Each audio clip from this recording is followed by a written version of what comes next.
है सबसे बड़ा पुण्य। एक राजा बहुत बड़ा प्रजापालक था, हमेशा प्रजा के हित में प्रयत्नशील रहता।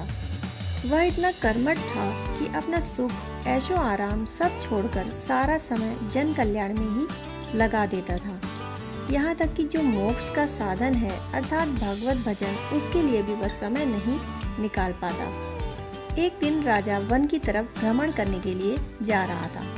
उसे एक देव के दर्शन हुए। राजा ने देव को प्रणाम करते हुए उनका अभिनंदन किया और देव के हाथों में एक लंबी चौड़ी पुस्तक देखकर उनसे पूछा, महाराज आपके हाथ में यह क्या है? देव बोले, राजन यह हमारा बही खाता है जिसमें सभी भजन करने वालों के नाम हैं। राजा ने निराशा युक्त भाव से कहा, कृपया देखिए तो इस किताब में कहीं मेरा नाम है भी या नहीं। देव महाराज किताब का एक एक पृष्ठ उलटने लगे, परंतु राजा का नाम कहीं भी नजर नहीं आया। राजा ने देव को चिंतित देखकर कहा, महाराज आप चिंतित ना हो, आपके ढूंढने में कोई भी कमी नहीं है। वास्तव में ये मेरा दुर्भाग्य है कि मैं भजन कीर्तन के लिए समय नहीं निकाल पाता और इसलिए मेरा नाम यहाँ नहीं है। उस दिन राजा के मन में आत्मग्लानि सी उत्पन्न हुई, लेकिन इसके बावजूद उन्होंने इसे नजरअंदाज कर दिया और पुनः परोपकार की भावना लिए दूसरों की सेवा करने में लग गए। कुछ दिन बाद राजा फिर सुबह वन की तरफ टहलने के लिए निकले तो उन्हें वही देव महाराज के दर्शन हुए। इस बार भी उनके हाथ में एक पुस्तक थी। इस पुस्तक के रंग और आकार में बहुत भेद था और वह पहली वाली से काफी छोटी भी थी। राजा ने फिर उन्हें प्रणाम करते हुए कहा, महाराज आज कौन सा बही खाता आप अपने हाथों में लिए हुए हैं?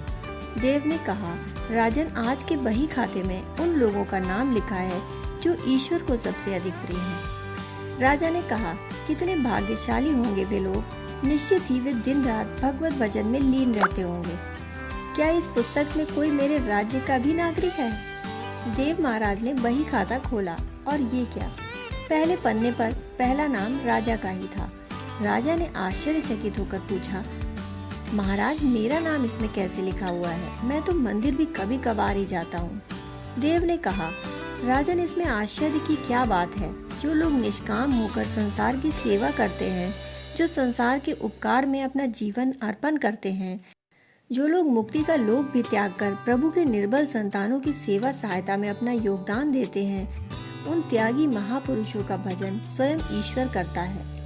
ऐ राजन, तू मत सोच कि तू पूजा पाठ नहीं करता, लोगों की सेवा कर, तू असल में भगवान की ही पूजा करता है।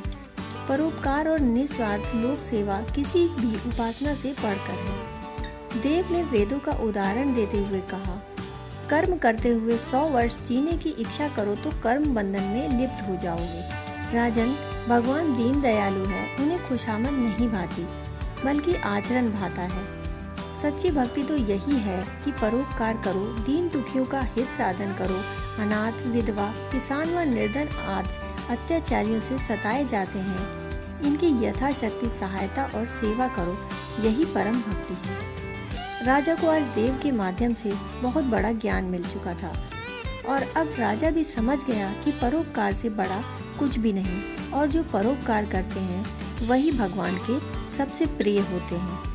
मित्रों, जो व्यक्ति निस्वार्थ भाव से लोगों की सेवा करने के लिए आगे आते हैं, परमात्मा भी हर समय उनके कल्याण के लिए यत्न करता है।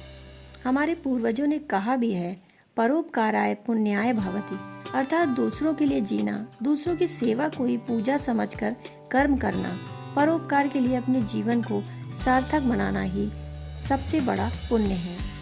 और जब हम भी ऐसा ही करेंगे तो स्वतः ही हम ईश्वर के प्रिय भक्तों में शामिल हो जाएंगे। दोस्तों, कहानी सुनने के लिए आपका बहुत बहुत आभार।